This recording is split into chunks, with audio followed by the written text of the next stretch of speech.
News. Turning now to the international papers. Alison Sargent joins us to have a look through those. Alison, going to start in Iran. Papers there reacting to the lineup of candidates for next month's presidential polls. That's right, Eva. It is dominated by conservatives. And not only that, there were also prominent moderate and reformist politicians who were left off of this list. The Tehran Times writes that their exclusion really surprised observers. But the paper defends Iran's Guardian Council, the group that vets these presidential candidates. They write that while the council rejected 14 reformist candidates, they also rejected 18 conservative candidates. And because of that, the Tehran Times concludes that they, quote, set a clear example of impartiality. Still, the exclusion of prominent figures is really sparking debate in Iran. The Iran Daily cites President Rouhani's first vice president, who was himself barred from running. He said, quote, the disqualification of qualified people is a serious threat to fair competition and public participation. And indeed, Emirati paper The National writes that this list is likely to affect voter turnout in June, which is already expected to be at an all-time low. The paper, like many outside of Iran, also very critical of this candidate selection. You see in this cartoon here, the path to the ballot box completely walled off to reformist candidates, while hardliners presumably are allowed to walk right in. Let's move across to Mali there. Lots of reactions still coming in after the army removes the interim president and prime minister. Yeah, there's a lot of frustration from the regional press, notably papers from neighboring Burkina Faso. L'Observateur Pelga here writes, just 9 months after removing Mali's president, Colonel Assimi Goïta has just carried out his second coup, and the paper even jokes that Mali's military must have a special training unit dedicated to coup d'etat. Similar tone from Le Pays, which is another paper from Burkina Faso. They write that in the same way that we know the names of Malian cities like Timbuktu, we are now starting to know Kati, that's the military camp where the interim president and prime minister were taken by the generals, and what the paper calls a factory for creating government takeovers in Mali.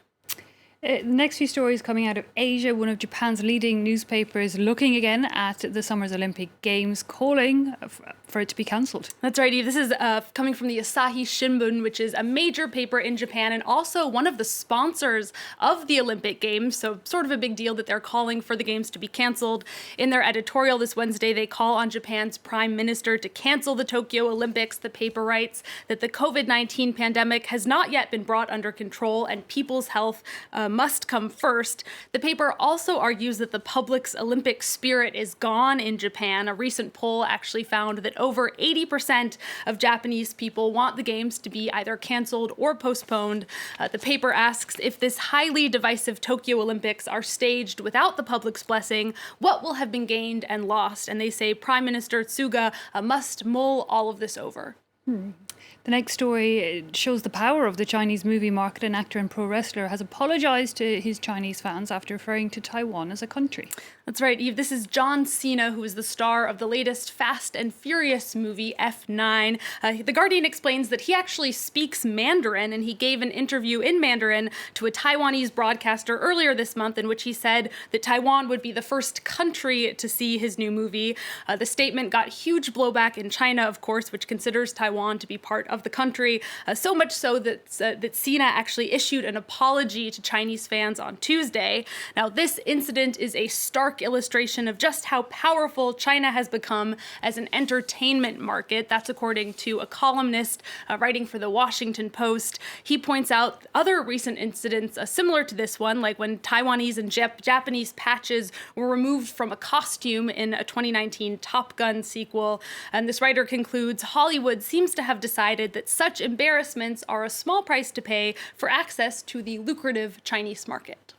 Staying with the Washington Post for your last story, it forces us to consider the question, what would you do if you won a lottery ticket worth $1 million? That's right, and I have to say, I hope that I would make the same decision that the people in this story did. This family that owns a convenience store in Massachusetts that sold the ticket decided to give it back to the woman who bought it. Their longtime customer had accidentally thrown it into the trash because she thought it was a losing ticket. The store owner who found it told the Washington Post that he did think about buying a Tesla or a house house, maybe cashing it in. But ultimately, he said, my inner soul told me that's not right. You know who this ticket belongs to.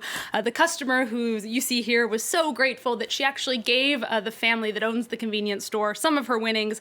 And then they also got $10,000 for selling the lucky ticket. So everyone clearly won in this situation. And I think the moral is honesty pays off, and so does checking the trash.